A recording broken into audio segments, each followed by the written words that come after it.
kind of like to induce reflection in all of us about boys and youth boys in education. And so today about holistic well-being, why I'm so interested in it, it's because I did a TED talk last year because I was an exchange student in Finland for 6 months. So I realized that there were many aspects in education that I actually changed my life when I was in Finland, and some other aspects that I realized and we will talk later. So that's my point in holistic well-being. So as you see here, the agenda, I think I'm explaining it right, Josh? Okay. So then Frederica will talk about why are we focusing on holistic well-being on HundrED. Then I will explain a little bit about my TED Talk in this matter, and then we will have our 2 ambassadors, Vishal and Kirsten from Smiles in Education and Talking Tree Hill from New Zealand and India. And then we will have a small group discussion, which will be led by 3 different questions, and also all about the topic of holistic well-being, and well, then some closing thoughts.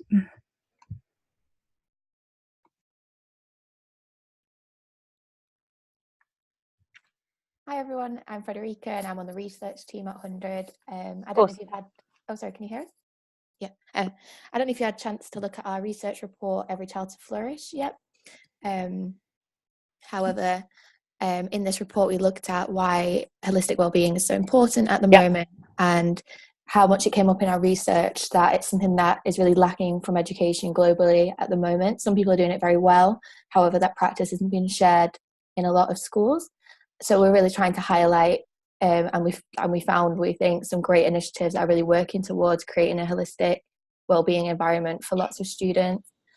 So for us, holistic wellbeing, we've incorporated a student's learning environment, their family carers and community, their health and mental wellbeing. So we found that these key areas were things that needed to be developed within schools to really make sure that it's more than just learning from a book. It's making sure that students are growing up in a way that encourages lots of different aspects of their well-being, and that when they go to school or wherever they have their education, that they feel welcome and bringing in their family and their community and every aspect, and making sure that their health and mental well-being is as good as it can be, and there's the resources there to help them flourish.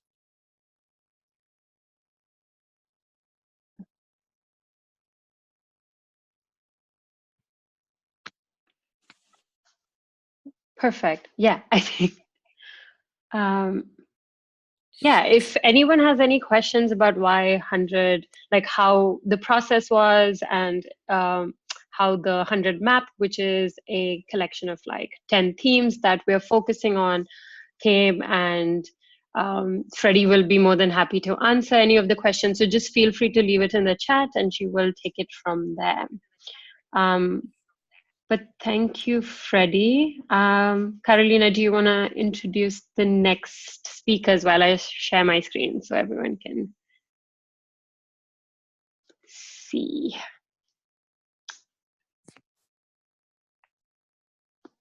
Okay, it's just not. Well, do you want me to do it because my screen's not going? But our next speaker is, yeah, technology issues. But our next speaker is, we're going to go with Kirsten first because it's 3 in the morning in New Zealand right now. And she, for some reason, still wanted to be here and share her work with all of us. And she's also in the middle of a, like, I don't know, a storm. We could hear lightning when she was talking a few minutes ago. So I'll let her speak and share the work she does in Talking Tree Hill, and just how they're looking at holistic well-being of children, teachers, and the entire education community. So Kirsten, you can take over. Awesome. Can you hear me? Yes. Oh, good. Okay. So if you can hear that thunder and you can hear that lightning, we're coming in live from New Zealand. So can everyone hear what I'm saying? Yes. You can. Okay. Yeah. I'm just going to keep talking.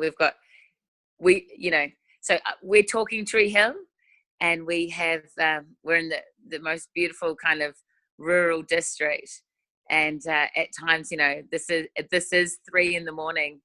in New Zealand, and of course I wanted to speak to HundrED because that's what we do. We fly to Finland. We call in live, and holistic wellbeing for us is being to, I guess, recognize that all children need to get out the door. We've just launched our first mainstream education campaign where we're raising money for all the children on Waiheke to come out to where we are, which is a bespoke educational facility focusing on outdoor education, holistic wellbeing, mind and body health. And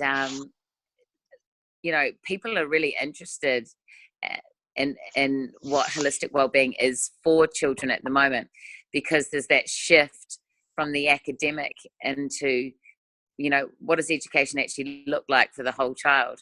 So at the moment, we've had our first startup year and everything we do is being sold out. And I think it's because people are recognizing that if you want to have the academic with children, you actually need to have the emotional, the social, the physical, all of those other attributes happening so that achievement level, which is still recognized in New Zealand in terms of national standards, can occur. Because it's absolutely impossible for children to be able to function at a high level without having all of their needs met. And for us here at Talking Tree Hill, that's what we want to do. Our children start the day with meditating, and I know that Smiles in Education, Vishal, he knows all about this, and he'll be talking more about those kind of things. But we recognize the absolute need for children to be able to go into their bodies and their minds, and to develop further through recognizing that the whole of themselves is what will push them forward. Shit, that was a big lightning bolt then. Sorry. Weather. I'm going to give you weather updates at the same time. So for Talking Tree Hill, in our startup phase of what we're trying to do, we're wanting to actually get into mainstream education and provide a day a week where children go outside. They do the same thing as what Josh is doing with his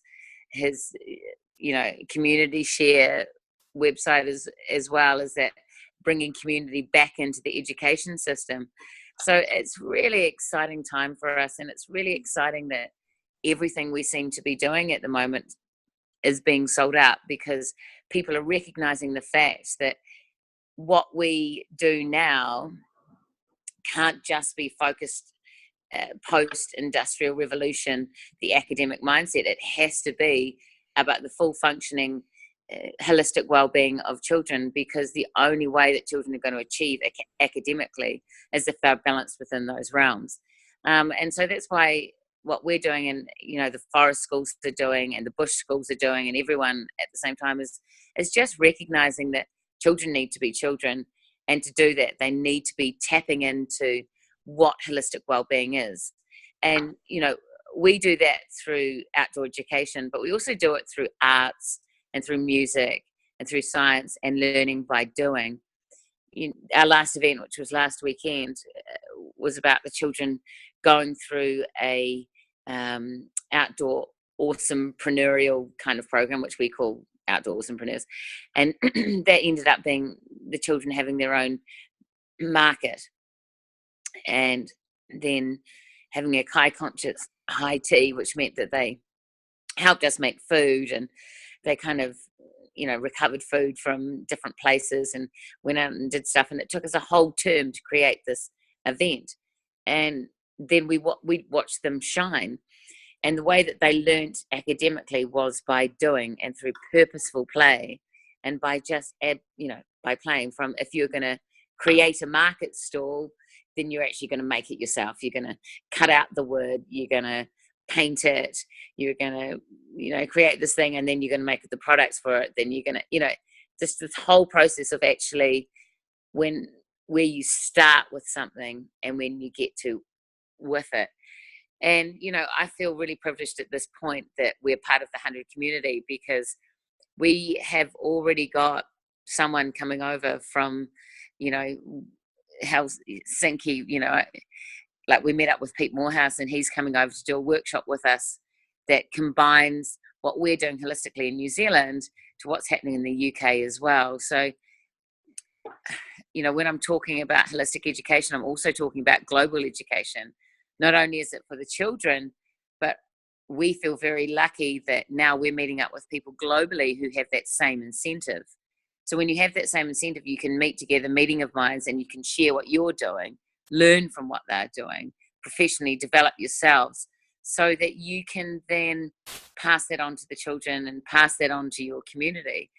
And for us, you know, we've just been in Helsinki in November, Pete's coming over in January, and those moments are happening.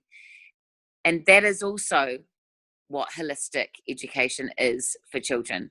It's not only tapping into who they are, what we can do to accentuate their personalities, but it's also bringing in specialists and teachers globally and nationally that accentuate the skills that they need now and into a future that we don't know about. You know, I was going to do a webinar 2 days ago, but I had to tap back into what my children were doing personally. But what it was going to be about was what happens for children in a technological world, when we need to be looking after their holistic well-being at the same time. And what needs to happen is that children are outside, allowed to play more, because we know when people or children are outside playing, they're tapping into this whole other realm of being comfortable within themselves and being comfortable within being educated from a third person, and that third person is nature. So for me, you know, I wanted to talk about holistic well-being from the child, holistic well-being from the environment, holistic well-being from the teachers who are around us and surround Kristen, to your become voice started to break. the people that they want to be. So, you know, at Talking Tree Hill, that's what we do. And we're very lucky in that we have a purpose-built, you know, establishment here that allows to have a bush school, a forest school, a farm school, and all those attributes. But my absolute understanding and belief is that we can have all those attributes in any school. It's just a matter of getting out the door, recognizing where you are, and knowing what's around you that you can tap into. And you know, it just helps so much if you can just move from where you are into another space. And for teachers to feel empowered and autonomous, that, do you know what, it's not just about the academic, it's about knowing who your children are, it's about tapping into their welfare, it's about tapping into their own welfare, and it's knowing that the emotional, social, and personal well-being of children is just as important as the academic. And I believe fully that the purpose of education is about connection and relationships, and that can be done through, you know, teacher and child interactions, but also at the same level, on a sustainable level, that is through communicating through the earth at the same time, and connecting with land. So I don't need to talk much more about that, and I can pass on. But I think it's really the holistic well-being of children now is what's going to push them forward into academic achievement. And that there's a toolkit that we have here, and that Smiles has, and that, you know, the different people that I've met along the way with HundrED, that we all kind of communicate. And that's about, you know, calming the mind, calming the body, and allowing ourselves to get outside, be in nature, because it makes things just so much easier to learn from. And I'm going to pass on to the next person now. I know that I'm coming in and out of communication, and I'm hoping that you heard some of it, because it's crazy here right now as I look out the window. But I think if we all believe that the purpose of education is about relationship and connection, then everything else just kind of falls in line. And I also know that for some students that can be very difficult, and there are different, sort of needs of children that go beyond that. But I think if our first port of call is based on relationship and connection between interpersonal skills, or between the land and the planet, then I think we can all, learn and achieve a lot more. And for me, that is the holistic wellbeing. And that is why Talking Tree Hill has set up a one-day nature school. I'm going to pass on to the next person that needs to speak now. But, thank you so much for listening, because to me, it's really, really important that every day each child gets outside, gets to be in nature, learn from it. And then what that does, it affects the mind and the body of who they are. And I think we all know that the mind health of humans at this stage in the world is what is very important. So that's my kind of 2 cents worth, really.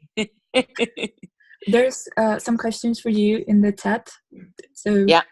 Okay, I don't know how to pronounce this. Tsunehido, I'm sorry. Yeah. Asks if it's part of the national curriculum in New Zealand. No, not at all. So what we're trying to do is, within the next few years, and it's a massive undertaking, is that we are going to lobby the government. And New Zealand has 100% kind of pure image, and that's who we are. But within the curriculum at this stage, that's not happening. So, sort of 20 years ago, before I left, when I left New Zealand to go to the UK and teach, we had a lot more sort of what I felt was outdoor time. I feel as though we went to national standards. We've now just left national standards. So our wonderful Prime Minister, Jacinda, has let that go.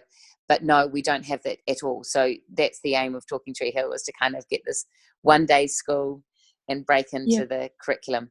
What we do have in New Zealand is part of our Education Act of 1989, is we have something called education outside the classroom. Education outside the classroom means that something like Talking Tree Hill as a one-day school can happen. But what we want to do is not be a bespoke school, but be part of the curriculum, so that every child gets that whole day of just kind of getting themselves together. So, sorry, that's just a long answer to a brief question. But no, this is not part of the curriculum yet. Yeah, so because one of the other questions was if holistic well-being was for students to learn in school subjects outside their classrooms, or you find it could be needed to include it in the traditional school subject. So, like you said, in New Zealand, you have this going outside classroom. So how do you feel holistic education could fit in both outside or traditional school subjects? I think what has to happen is that holistic education has to be seen as not being outside of the curriculum or outside of anything, that actually this is the curriculum. Like, academic achievement can only happen if we define what holistic education is. And for me, holistic education is teaching the whole child. So it's, if you think about that in the terms of philosophies, it's like looking at someone like Rudolf Steiner, who would have said, they're about to celebrate next year 100 years of Rudolf Steiner education, and that is teaching to the head, the heart, and the hands. If it's Reggio Emilia, it's the beauty of education. And again, they teach the holistic well-being of a child. If you're thinking about the green school or bush schools or forest schools, it's about looking at the soul of how nature comes in with children. So I think what has to happen, and what I'm from that question, what I'm going to take and talk about is that there has to be a shift that holistic education is actually just the education. It's not about being putting subjects in silos. It's about putting those silos together and making it a metacognitive approach. So for me, you can't sit outside of what holistic wellbeing is, because children will only flourish if holistic education is what it actually is. So holistic education is just education. So what I'm hearing from that is that you can't, it's not outside the classroom. It's not what we're doing in a one-day school. That's what we're doing now. But, you know, every teacher wants to teach like that. Every teacher absolutely strives for the holistic well-being of a child. I fully think that happens. And it's whether or not the system allows for that, you know.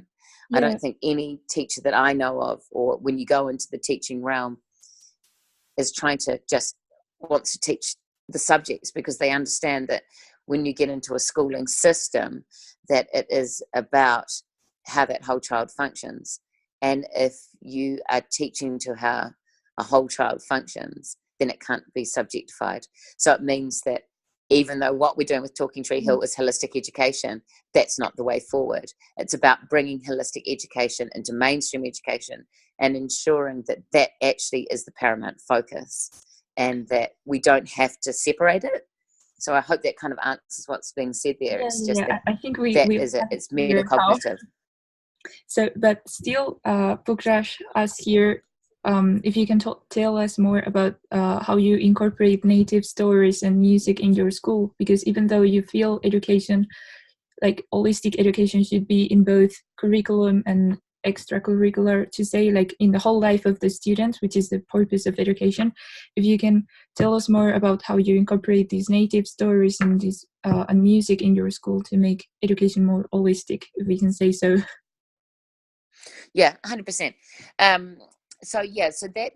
So music and Indigenous cultures and everything that we do here is just part of how the day flows.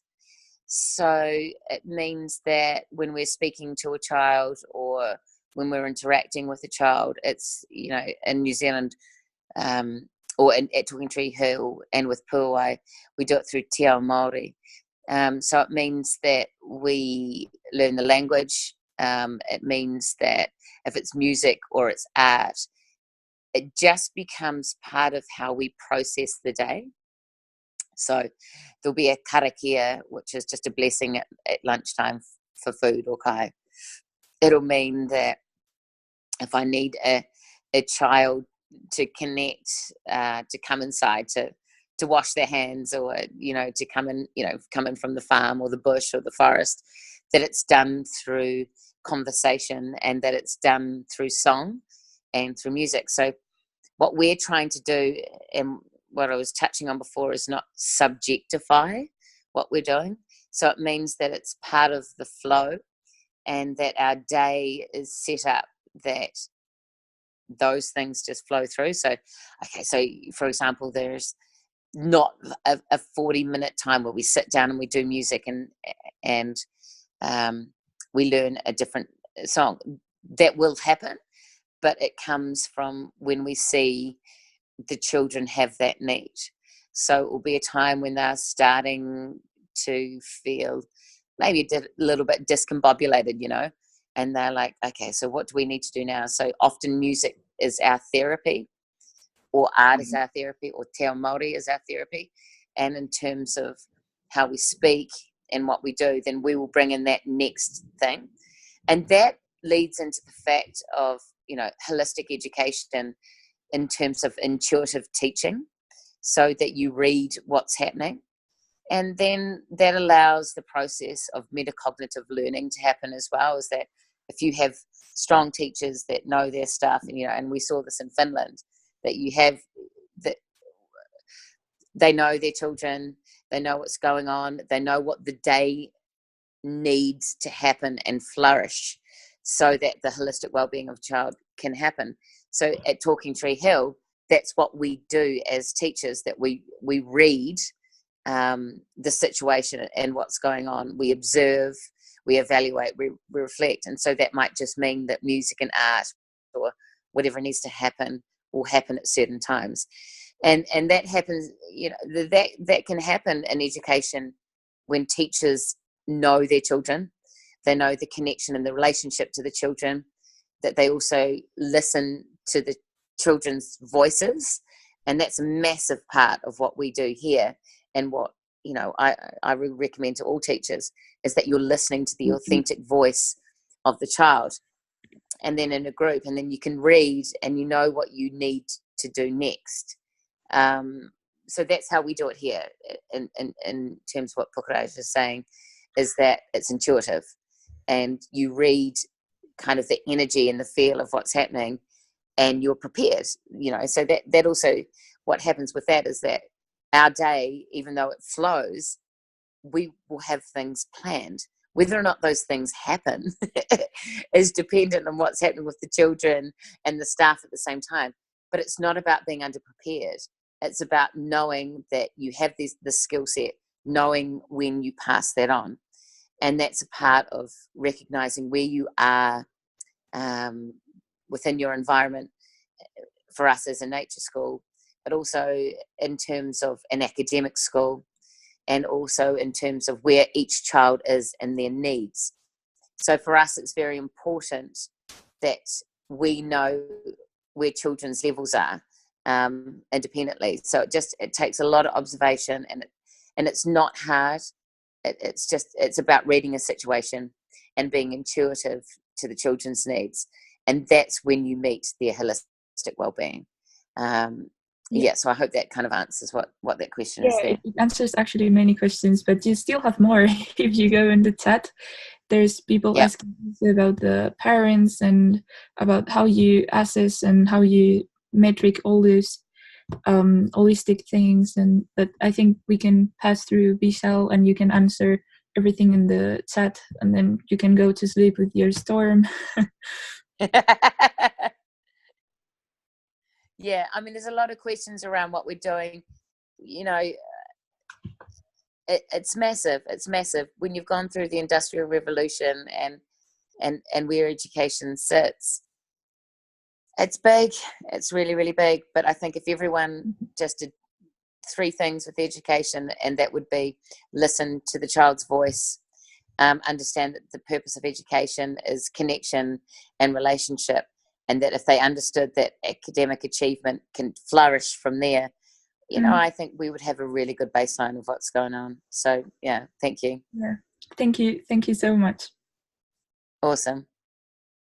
So we move. Vishal, are you here?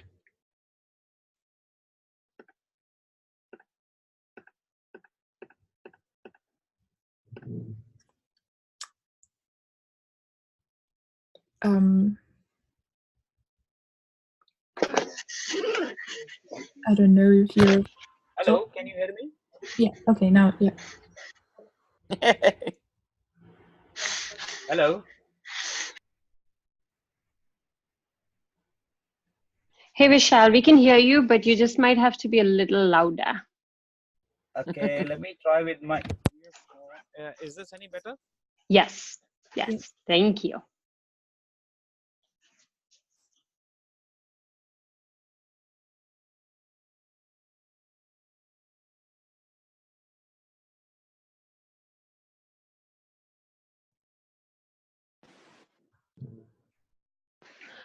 Vishal, we've completely lost you, or is it just me?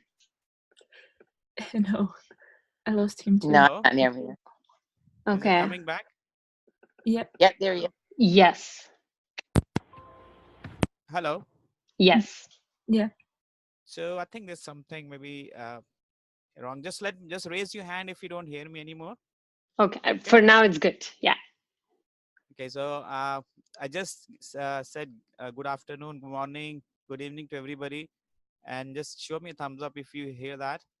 And special thanks to Kirsten for calling in from such a wonderful weather, I would say. And Carolina Pukaraj, thank you so much for having this theme. This is actually very close to my heart. If you guys are discussing this, is so wonderful. So I'll just share, if you can allow me to share. I have a small couple of slides. So if you can share that, I will share that first. So my program is called Smiles and Education, and okay, and it's going to allow me to share it now. Wonderful. Okay. Let me know if you guys can see this with a thumbs up. Does it come up? Okay, great. Uh, one of you can unmute it, because there should be somebody to talk to. It's okay, as long as you can just respond. So, uh, so Smiles actually is not just Smiles. It's an acronym where we talk about the uh, stress-free, motivating, inquisitive learning ecosystem. This is the acronym we have taken from. So we are talking about education being stress-free, something which is motivating for the students as well as the teachers, inquisitive, inquiry-based, not just limited to the standard curriculum, and in general, it creates a whole learning ecosystem. So holistic education for us is making the classroom a recharging station for body, mind, and soul. So I think that small definition covers everything. And if you look at the picture I'm sharing, it's showing uh, if you can rewire our mind, body, and soul by coming into the classrooms. We already have all the education, we already have all the information inside us. It's just capturing it from around us if we are fully recharged. Normally, the schools are just facilitating facilities. They are not actually something adding some new. The child has to discover everything on its own, provided he's there in the classroom, he's enjoying it, and his body, mind, and soul are with him. Still with me, everybody? Okay. So our mission is to one day all children in the world, I would say, will receive an excellent education, or I call that maybe holistic education, through excellent teachers who are intrinsically motivated to teach. While developing this program, we realized no matter what techniques and what education systems and technology we talk about, if the teachers who are going to deliver this, they are not intrinsically motivated, uh, then that learning does not happen. So, and if we can just change that scene and have smiley faces like this, so we will see wonders in the classrooms. The magic in the classroom will happen. And that's where I believe is that every teacher has the potential to deliver excellent education, provided they are empowered with the stress-free teaching and learning skills. That's why our whole program starts with the teachers, giving them, making them aware of their inherent talent in this field, inherent capabilities, and then uh, asking them to use a classroom as a platform for going out and just letting the things happen with the children in front of them. Be part of the learning, be part of the facilitating things that the wonderful children in the class are going to do. Uh, so we try to do, for doing that, we are trying to do three tools that we have used in the program, and it has worked wonders so far. The first one is uh, integrating mindfulness. You guys probably already know what is mindfulness. Anybody, people, you can raise hand if you have been practicing mindfulness, or uh, just be aware of it. Yeah, wonderful. So mindfulness is something which everybody needs today. It's like being mindful of what we're doing now. For example, if right now I'm speaking and the others are not listening, we are not being mindful. And if we have, like, for example, our smartphone or some messenger in front of us, and we are partly diverted towards it, we are not being mindful of this activity right now. So this is what we realize is happening in the classrooms. Teachers are there, but they are not mentally there. Students are there in the classroom physically only. So how do we bring them back to the classroom so that actual learning happens uh, in the classroom at that moment? And if they go outside, if they're doing some experiments or they're doing some writing or some march or music, their mindfulness should go into that particular activity. So we define some small activities, mindfulness, like we are very short. It's not that we do in the beginning of the day and then close it in the end. We are actually integrating it with the pedagogy skills. For example, the basic reading, writing, listening, all those activities, we just remind them how can they be mindful, how can they bring their mind back into the classroom, into the activity, whether it's reading, writing, so anything. And this is helping both the teachers and the students. And the second part that we kind of believe was missing in many programs we saw was we talk about doing mindfulness or yoga or well-being, but we consider that as something outside the curriculum. I think some question was asked from the previous speaker also, and Kirsten clearly mentioned that it has to be integrated into classroom. It cannot be outside the classroom. So people who are not uh, uh, taking care of their mental well-being or physical well-being, they cannot be participating fully. They cannot be mindful to begin with. So mindfulness come only if we have taken care of their physical, mental, emotional, and social well-being. So for that also, as sometimes as energizers, sometimes attention grabbers, or sometimes quick routines, we bring uh, the people to do something that will help them in bringing their well-being uh, and taking care of that. Rather than doing it after school or before school, they do it during the time they spend in the school, and teacher also gets to do that. So that's what makes this such recharging station, because you come here to charge your mind, your body and soul with something that is valid for the whole day, that works for the whole day. Please stop me if I'm speaking too fast. Right now, I'm actually I'm not in Ahmedabad. I'm calling from Bangkok. There is some international volunteer program I'm participating in. Thanks to HundrED, got through one of the opportunities here, and it's like 9:30 in the night. So if I'm like kind of speaking too fast or not making sense, please stop me, Pokrasi. No, you're going fine. Okay. So, and the last thing, the three things we kind of brought into the system. One is the mindfulness. Second is if they're their well-being is taken care of, then they're mindful. And now, both of things will work if we are really intrinsically motivated for being in the classroom or learning what is being done in the classroom.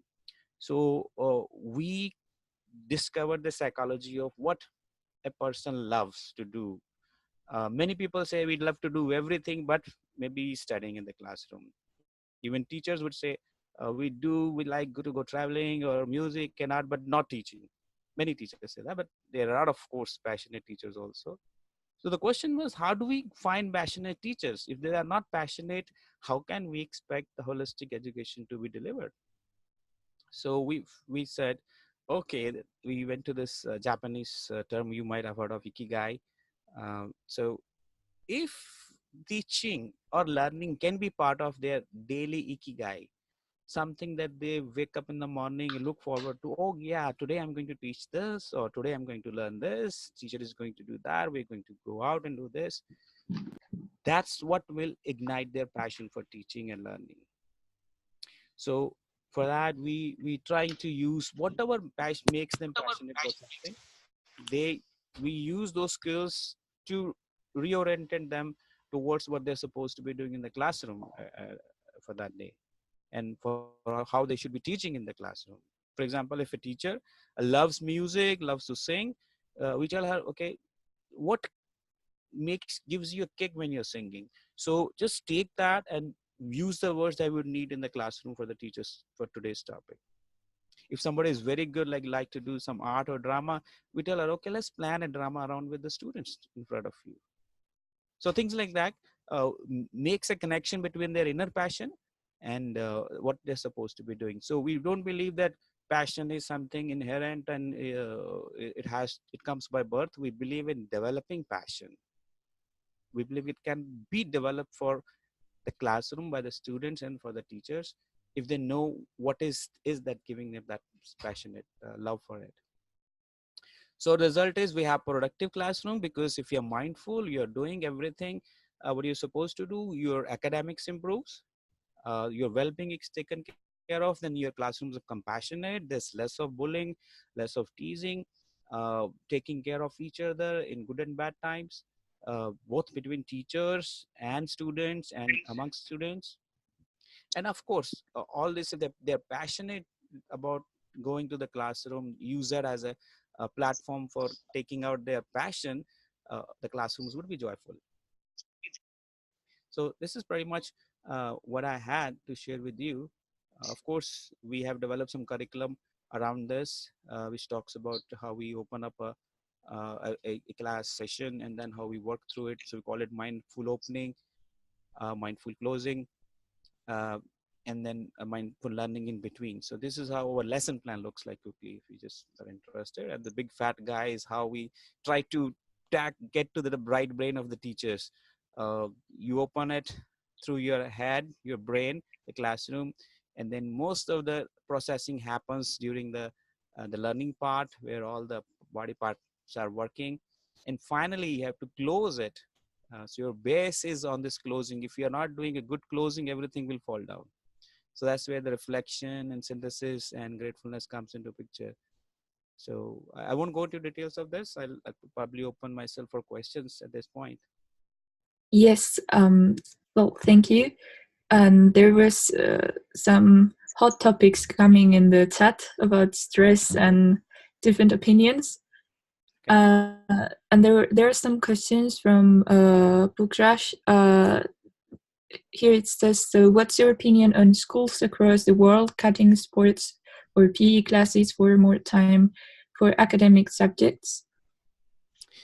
So I strongly believe uh, that's something people are trying to do, because what they're seeing is lack of physical activity on the part of the students, and they want to make that as a must-have component. The intention is not good, but if we can bring that activity, physical movement into the classroom, of course sports should be there as an extra subject or additional subject, but we cannot cut that at the cost of something, that real learning, the knowledge sharing that happens in the classrooms, if it's activity driven. So I strongly believe we can do activity driven curriculum. Sports will be there, but it will not be at the cost of other things. Yeah, and kind of like related with all those activities that are called, such as like soft activities. Bukraj and Kirsten were saying, how can you measure all this? Like, is there any assessment, or whereas there's a plan or like observation, or how can you assess or measure these soft skills? That's a wonderful question, and that's something people always, people like me, and I think Kirsten also always have to defend when we talk about that has so much impact that we see. Uh, Definitely, there are. This is very subjective. You don't get an objective data unless you have a random, a well-defined scientific study. But still, you may not get the right answer, because a lot of that depends on the perception of the responses of the students, of the teachers. But I would say if you just be in the class today, and after 3 months and after 6 months, the things will speak for itself. uh, the teachers, the environment becomes positive. It's a whole school transformation that starts happening if you have these mindfulness and other things, soft skills built into your curriculum. People will be more compassionate. You will not have issues that you used to have. uh, uh, and then suddenly you realize what has changed. So this is this. But still, just to share some quantitative data, if I just share that again one more time, we did do some surveys, like pre start of the program. We started a program in 3 schools in June of this year, and then in November, like just before coming to 100, we did another data collection. So I'll just share quickly how that data was and what it said.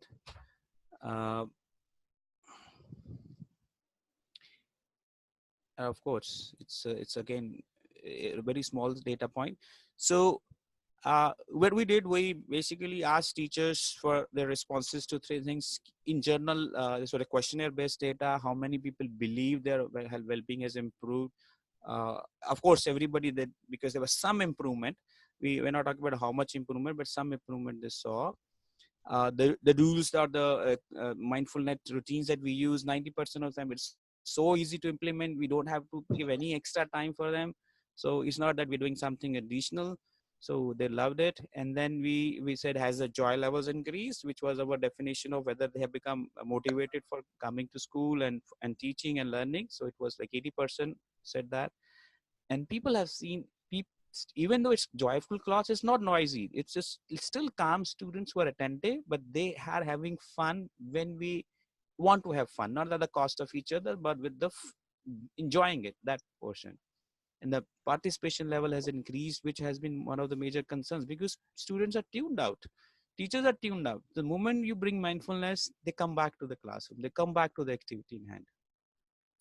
We also did some activities on the right hand data, but I don't know whether that answers completely, but of course there are issues in getting a quantitative data, but you can still get some data from surveys and some random experiments, or maybe scientific experiments if you are into this. I wish my exam today was measured by the joy we have in the classroom and not by the grade I will probably get. So they asked us how do you do the mindful reflection, and if there's any special technique you use.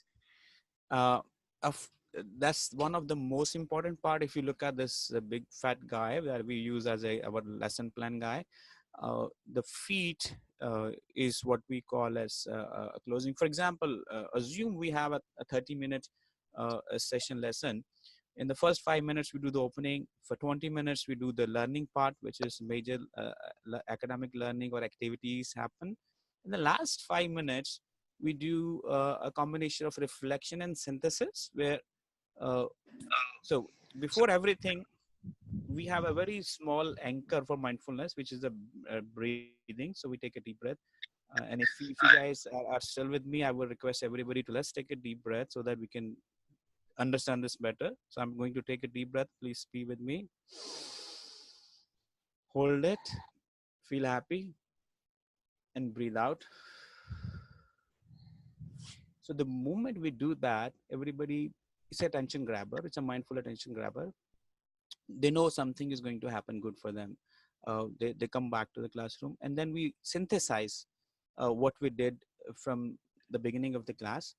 And then at each point, we try to realize how mindful we were in the activities or discussions or new knowledge or no information. And eventually we are adding the gratefulness also, which is being grateful to the teacher who made this wonderful day today.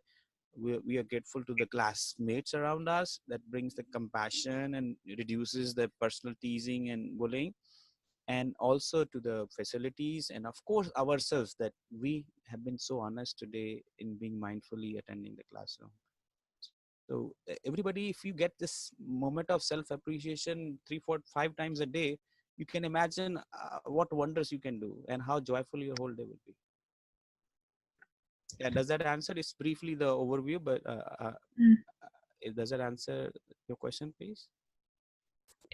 Well, was from Katerina, but yeah, I think everything is answered. So, if there's no more questions and nothing coming, then we can move. Thank you. Yeah, I just realized something, that we forgot to make Carolina also share her opinion. So she is a Youth Academy member. She helped us by giving us votes on the current collection. So this year we were very excited to involve a bunch of students to give their opinions on what they want education to look like, which is the research report that came out beginning of this year. But then also they were part of the academy to give voting on the innovations that are finally in the 100 2019 collection. So Carolina did a TED talk at her university I don't actually know when, but she will share like a gist of that presentation, and it again goes through the holistic well-being scope. So I think it'll be interesting for us to hear like a youth perspective, and then we can jump into more group discussions, because I know most people are only listening, but I think it'll be interesting to then get into some talks. But thank you, Vishal and Kirsten and Carolina. If you want to share your screen, or I don't know how you want to do this, this would be a great Yeah. time. Yeah. Here, that I can't share my screen if you're sharing it. All right. I'm out.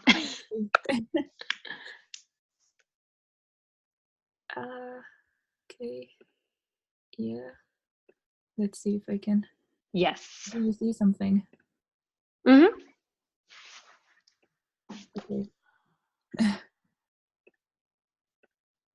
So, well, basically, as I said, I was living in Finland for 6 months. So when I was in my just a few days before coming back to my country, to Spain, my host dad just gave me a present, which was one book, because, well, last year there was this Suomi 100, because Finland was 100 years old country, so there was a huge celebration, 100 was born, and many other things happened.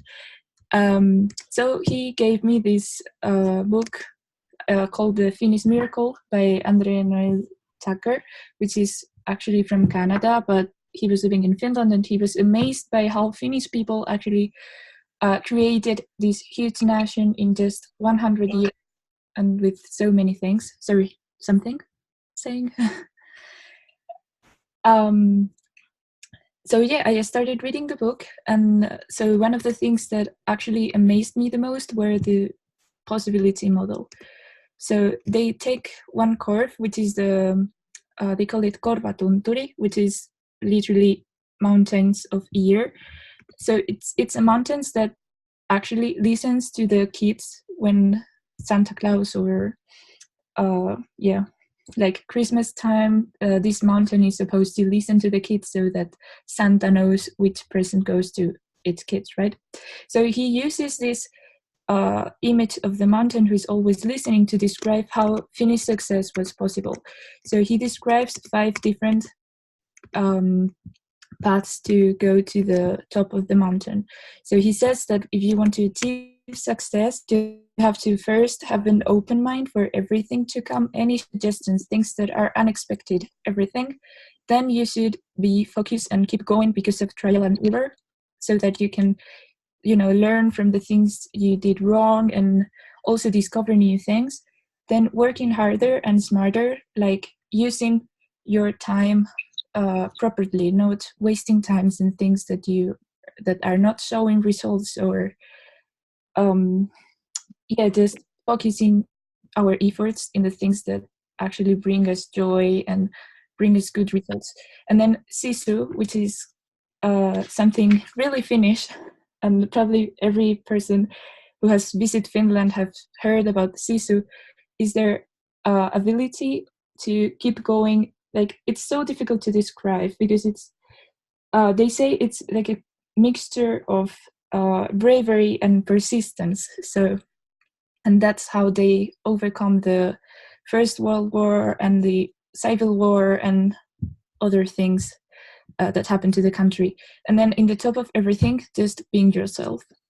So all this possibility model, it's supposed to bring you to success.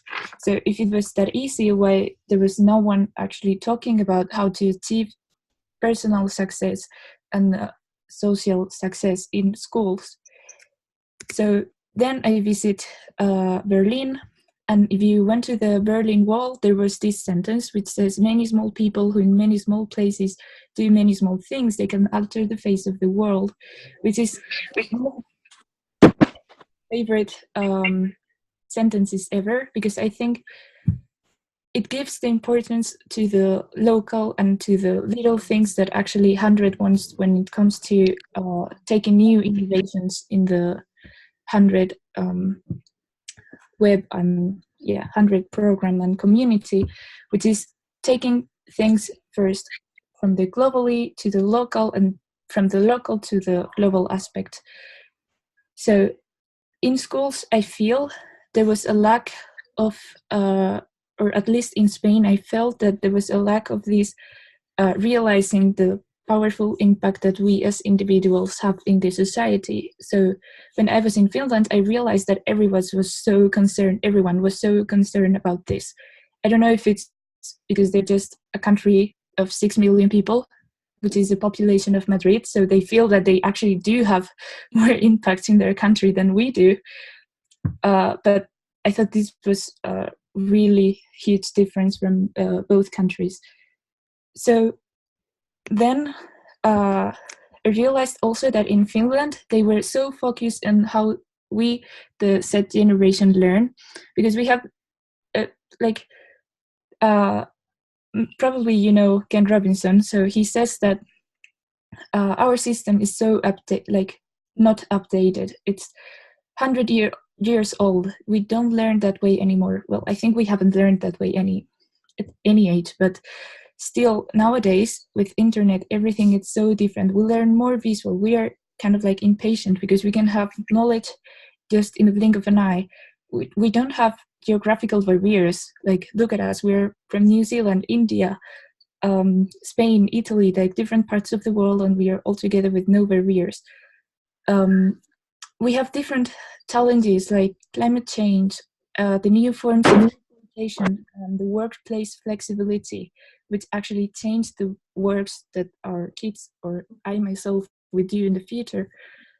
And we are more active and enterprising people. So how can education teach for success? So students that they have impact in their societies and at the same time teach in the Z generation way of learning.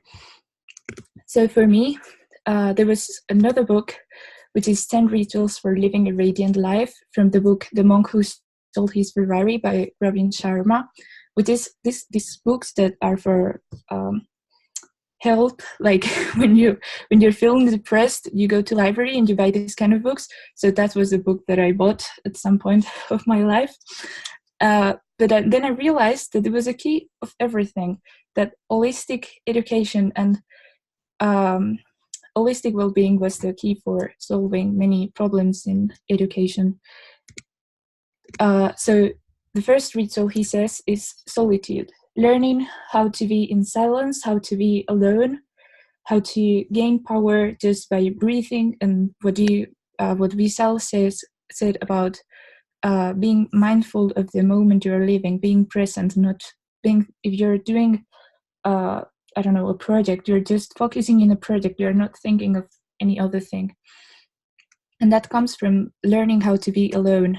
Then physicality, which is something we all share, and you all share with your innovations, right? The importance of connecting with nature and connecting with your body and training your body and being physically active. Then nourishment, the way we eat. One of the things that society has to fight now, it's obesity and eating disorders in many Occidental countries, right? So nourishment is also one of those holistic aspects that education should treat. Then abundant knowledge, which means being aware of the things we learn, like which type of knowledge we want to learn. Is it really enrichment, or is it just something we will probably forget in a few minutes? So it's about learning significant things, significant knowledge, and also learning and teaching, which is the key, teaching significant knowledge. Then the personal reflection, which comes from meditation or just doing auto feedback, like asking questions ourselves and asking other questions about how they see ourselves. So reflect of how we are, what we want, how we want it, etc. Then early awakening. There's many people against waking up early, and they defend that school should start later because, for example, teenagers, they are more active at nights and everything, but it's a fact that when you wake up early, you take the most of the day. So learning how to wake up early, like have sunlight, have this connection with the earth and its times and everything, it's so important. Then music, how to live with music and understand music and live with kind of like a rhythm and enjoy just the fact of listening music with no other purpose. Then the spoken word, the way we speak to others and the way we speak to others about ourselves, the words we use. I know we probably use many different languages in this chat, but for example, in Spanish, we tend to use many bad words. Like, not because we mean to hurt someone. It's not like we insult people, but we use bad words in our language because it's something that is so widespread and everyone just do it. So learning that actually the way we speak and the things we listen have an impact in our minds and in our mindsets, it's really important when it comes to holistic education. And learning how to create our own mantras, how to think of the things and repeat them in our head, it makes also an impact, for example, when you do yoga. Then the congruent character. I think this is something really important, for example, for teachers, because you don't only teach the things you actually know and your knowledge, you also teach with the way you act, the way you interact with others, the way you live. So being congruent with all the things you do in your life and the things you want to teach and you want others to do, it's also really important. And then simplicity. With something really finished, not only in their interior design, but in their way of living. They live with much less than we do, at least myself. And simplicity only in many aspects of our life, right? Like time, eating, everything, just simplifying. So what do I mean with all the things I've told you? So if we take the Korvatunturi mountain with the open mind, trial and error, working harder, see soon, bring yourself, we take the importance of this small scale and the impact we have as individuals. Plus, we understand how the set generation learns, and then we apply these 10 rituals for living a radiant life. Both teachers and both students will have achieved the miracle, and everyone will be able to explore their best and basically do their best and be a good human. So that's it. I don't know if you have any questions or...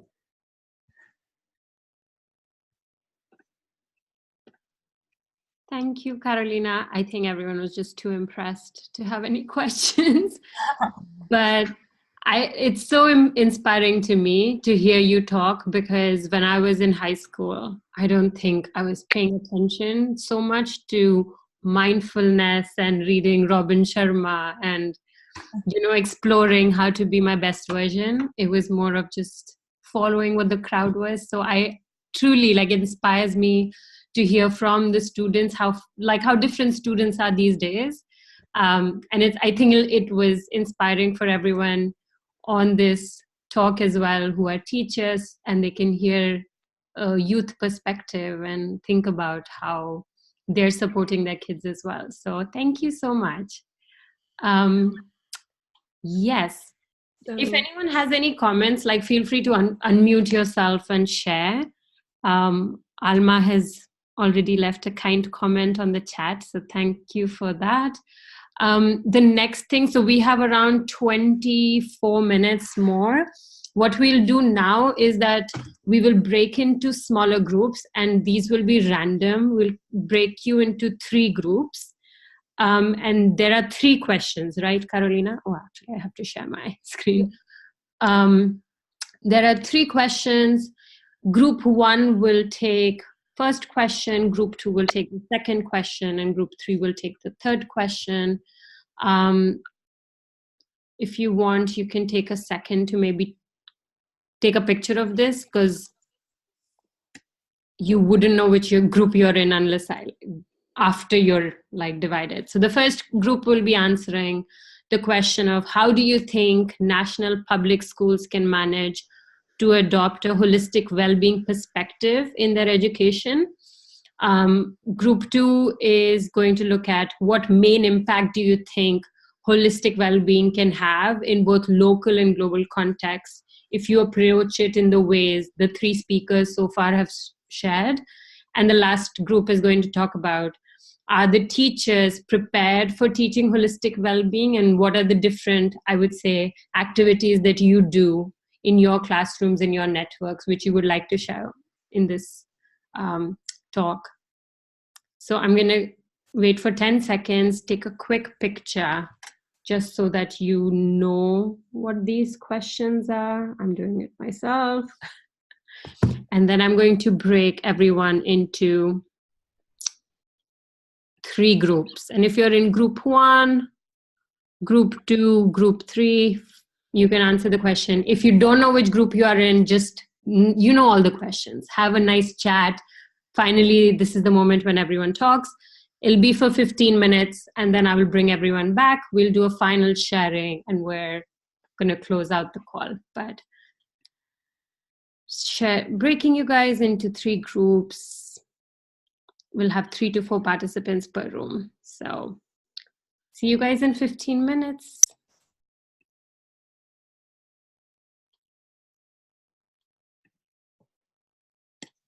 Okay, you should have an invite.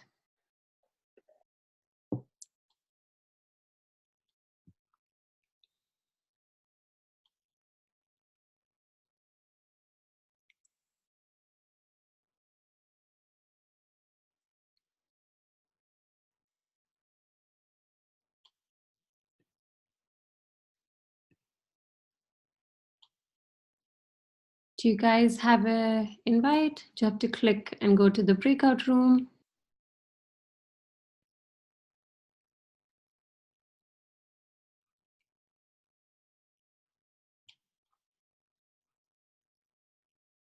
Tio, were you able to see it?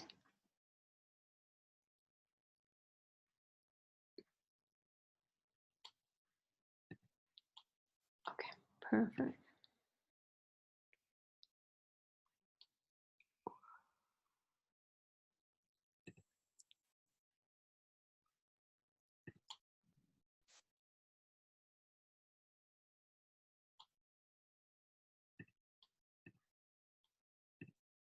Hi, everyone. I see that all of you are on mute, so I'm not sure.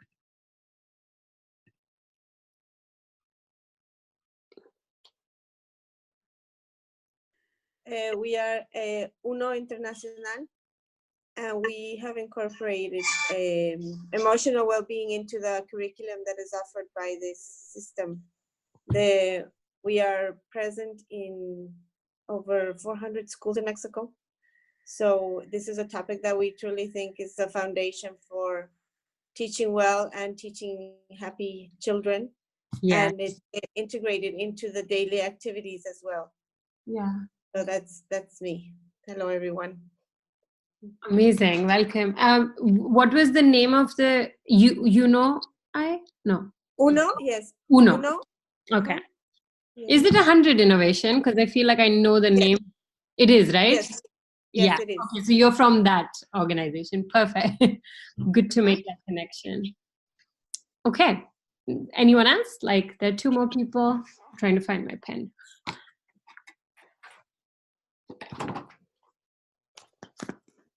Can you all hear me?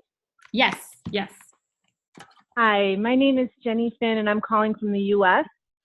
in Virginia. And I'm really excited that I found this group. I kind of found it, I think I found it on Facebook maybe. And I'm one of the co-founders and the head of school of a small school in the Blue Ridge Mountains called Springhouse Community School. And we are part of a larger network here in the US called Education Reimagined, which is a group of schools all over this country that are reimagining education. And at Springhouse, our mission is to reimagine the purpose and practice of education by fostering the holistic development of youth, young adults, and adults. So everything we do at Springhouse is oriented around wholeness and around connection. So there's a lot of ways in our curriculum. We're a private school, a private independent school, so we are not beholden to the national standards of the U.S. So we can really, we really are a living laboratory for what it looks like, what education looks like when it is oriented around wholeness. Perfect. Welcome. That's very exciting. Thank you. And Alma, are you here?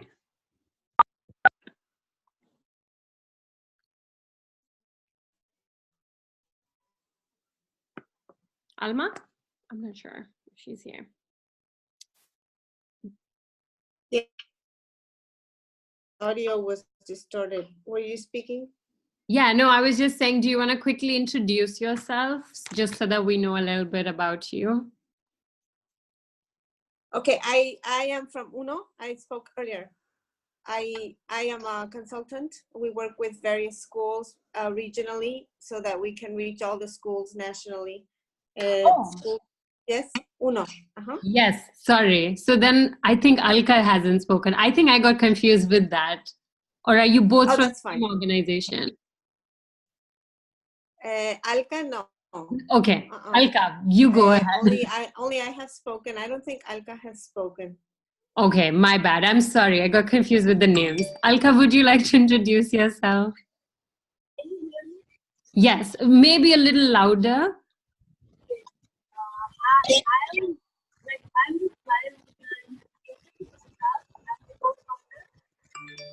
I'm sorry, can't hear you well. The volume's really low.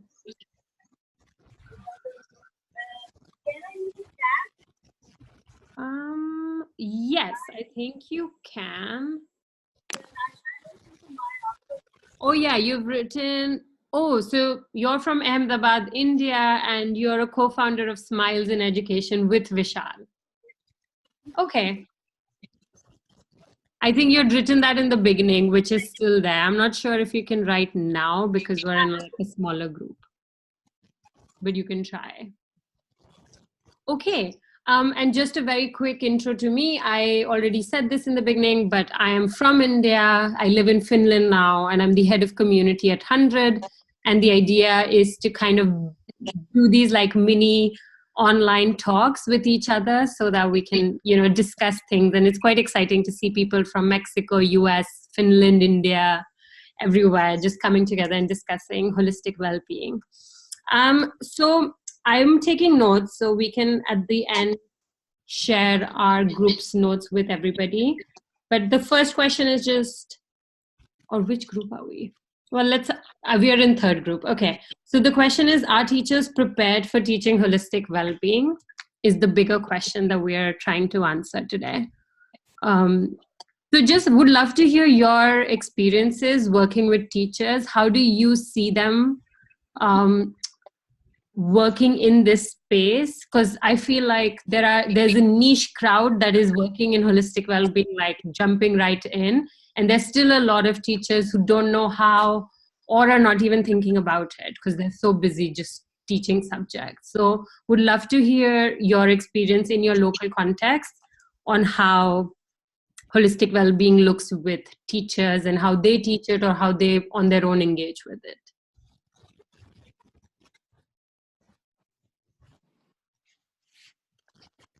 And anyone can start. This is Jenny from Springhouse Community School in the U.S.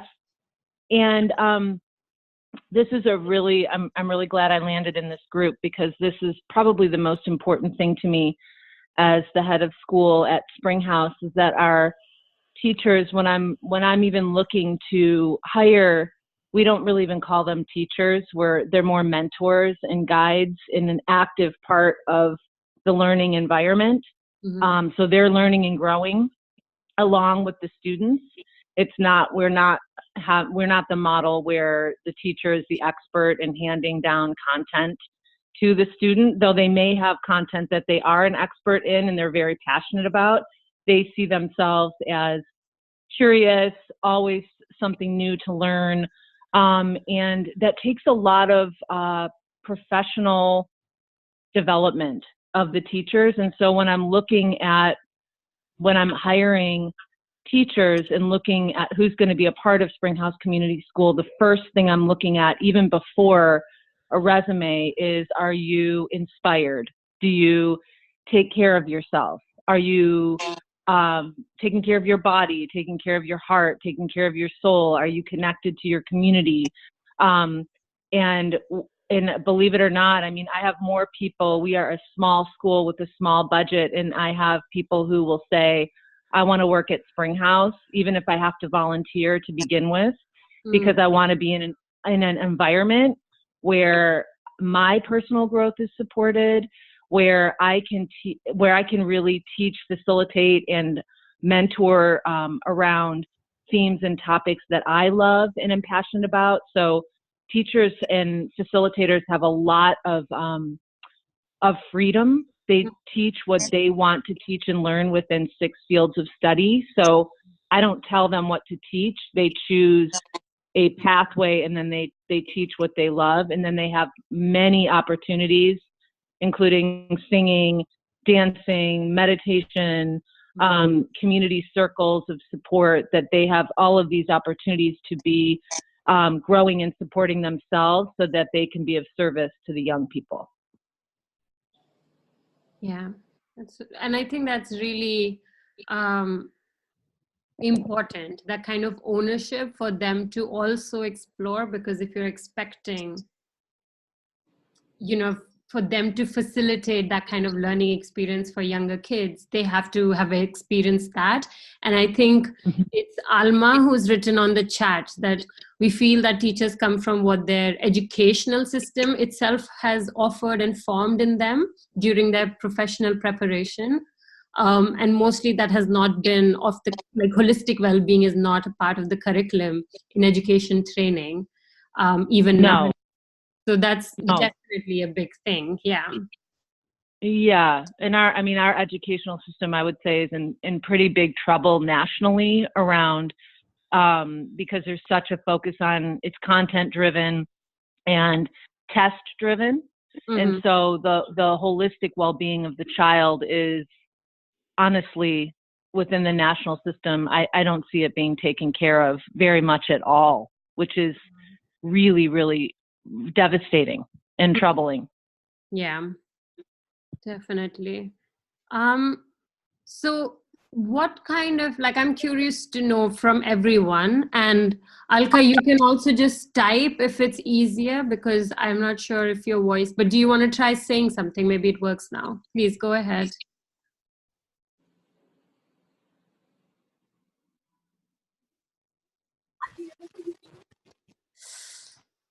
No, sorry.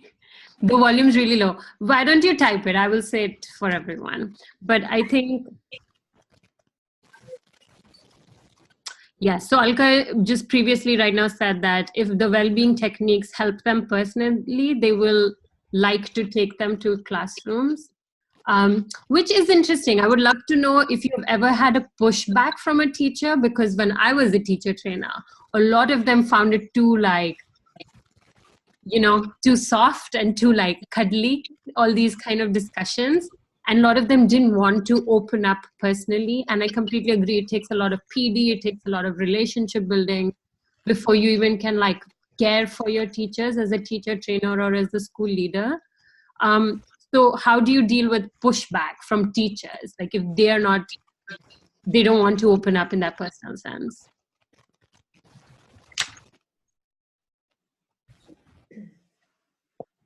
That is such a great question. Can you hear me?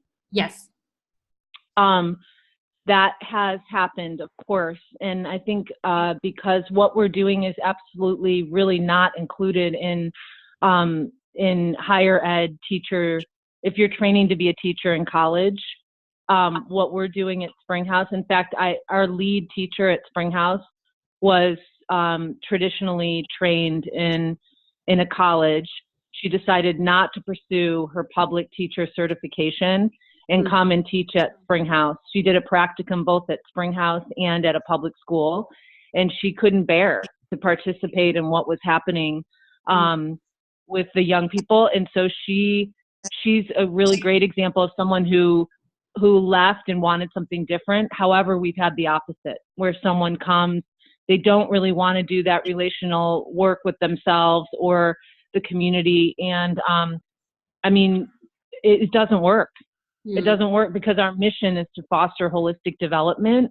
So it's one of those things where often one of us or both of us decide this really isn't a good fit. I think what you're looking for at this time is not something that Springhouse, of course, we're happy to provide that. Okay, we have 60 seconds and we will be put back. But that's a very good point. And I think it'll be interesting to hear that in the larger group come out as well, because it's not always that. And it requires unlearning first before we can kind of even promote this sort of education. Yes. Especially if you have no experience yourself. And I like how Alka's saying that we give them concrete pedagogy, because that helps in, giving a toolkit. Because a lot of times it is about the how, like people have the intention, but they don't know how to start this discussion. They're not trained. So definitely toolkit. Yes. And I think Smiles at Education has a very simple, basic one, which is so easy to understand and goes across all sorts of private schools, public schools. So, hello everyone. I hope we haven't lost anyone. Maybe we have, but I hope your discussions were good. And if you didn't know which group you were in, I hope you talked about something holistic well-being related, which was fun anyhow. So I had a great discussion in my group, and we knew we were group 3. So we talked a lot about teacher training and teacher support. But does anyone know who were in group 1? Okay, Carolina. All right. So Carolina, you or anyone from your team, if you want to just give a quick gist of what you discussed, 60 seconds. Again, these are things which take a lot longer to really deep dive in, but I hope you had a good discussion. So just... Yeah, we had an interesting discussion. Does anyone want to say something, or should I just go? Nothing? Okay. So, we were discussing about if holistic well-being can be applied in the national curriculum. So we realized that it can be possible for many reasons. For example, we were talking that in Russia, lessons are just around 40 minutes long. We're supposed to implement these reflection techniques in the 5 last minutes. So sometimes it's impossible because you don't have enough time. But whereas, for example, in Australia, they do this mindfulness meditation every morning. They spend some time as successors about all those schools in Australia. So, yeah, basically, we end up saying that if you want to implement holistic education in national public schools, you need teachers who want to do that. Because if you don't get the engagement from the teachers, then it's impossible.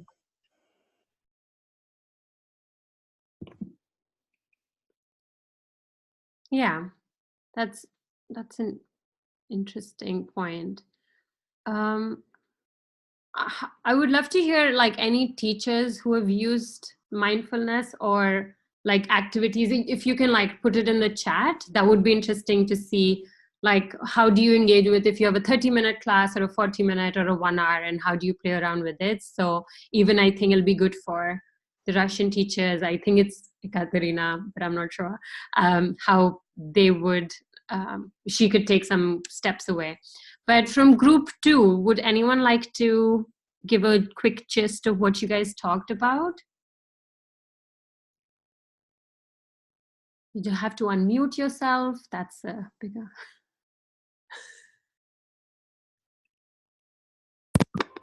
Hello. Yes, Vishal, go for it. Yeah, anyone?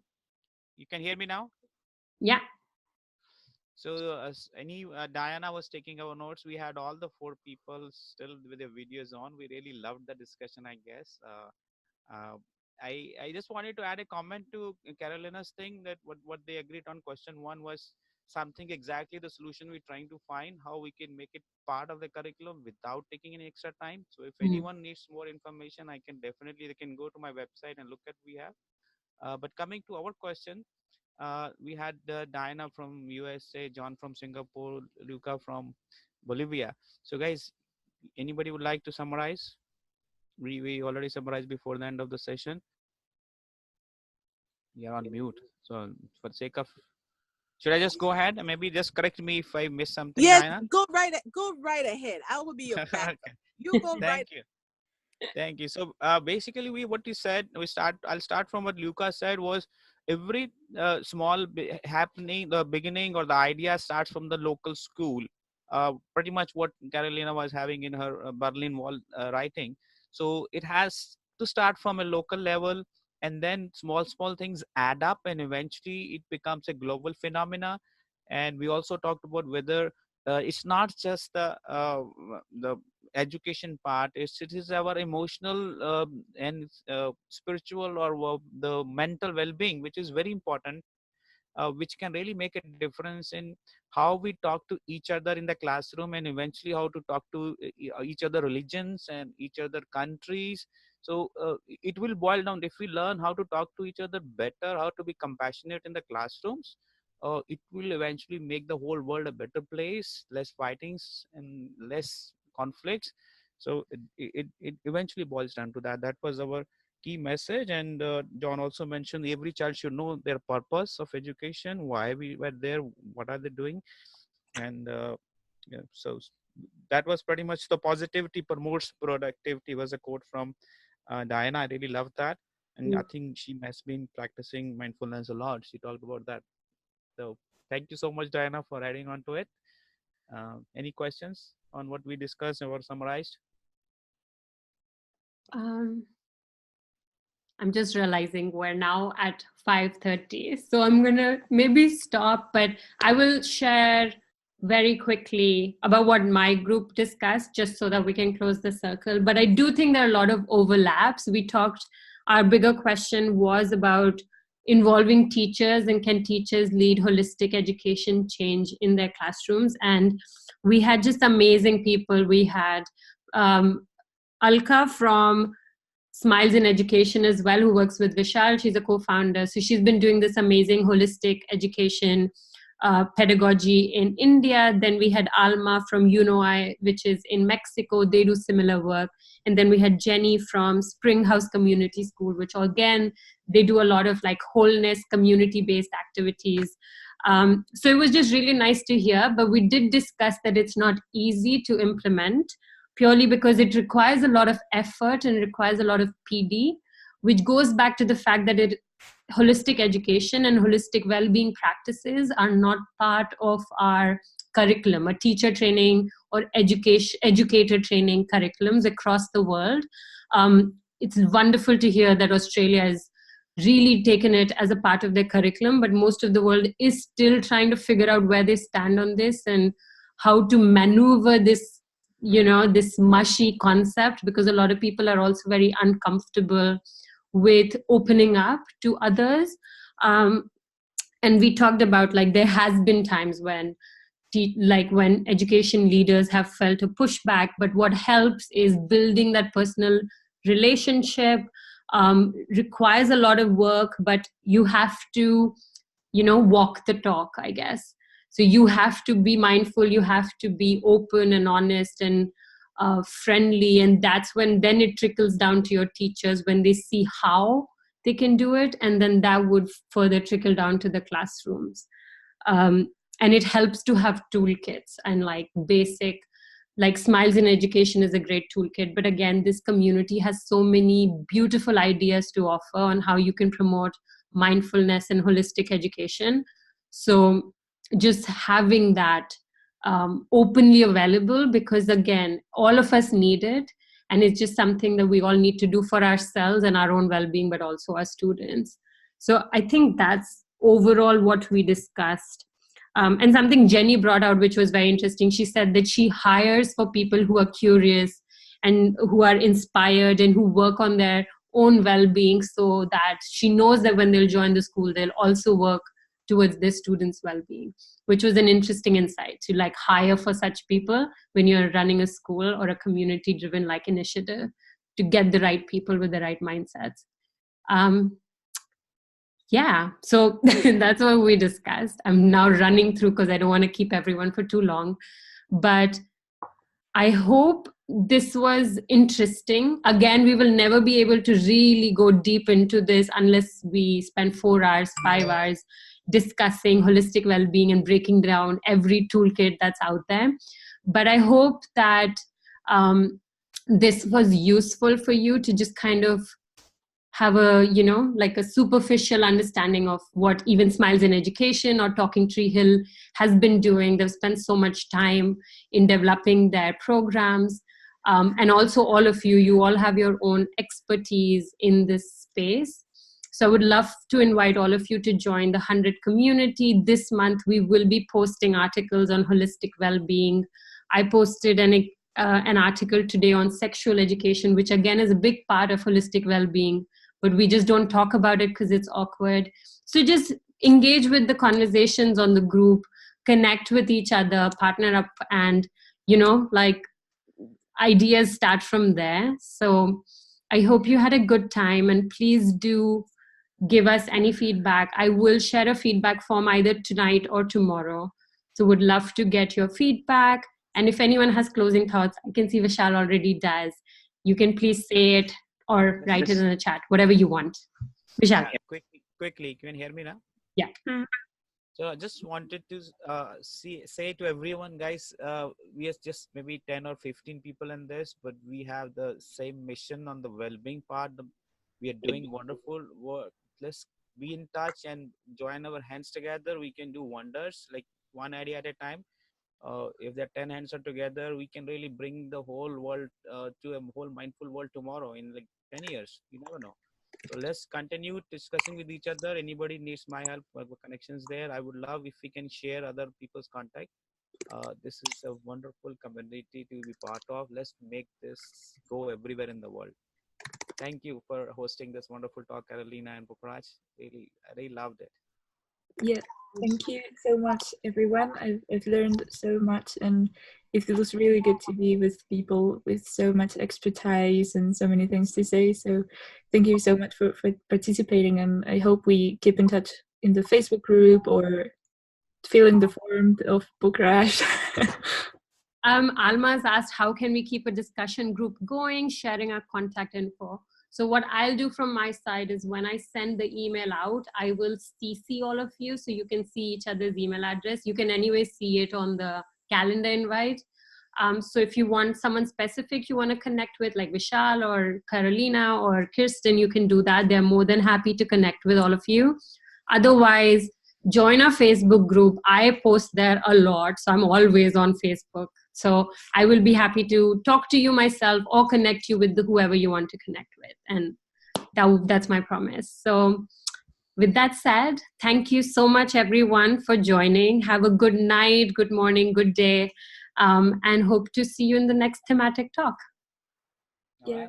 Bye. Bye. Take some rest. Diana, sleep. Thank you.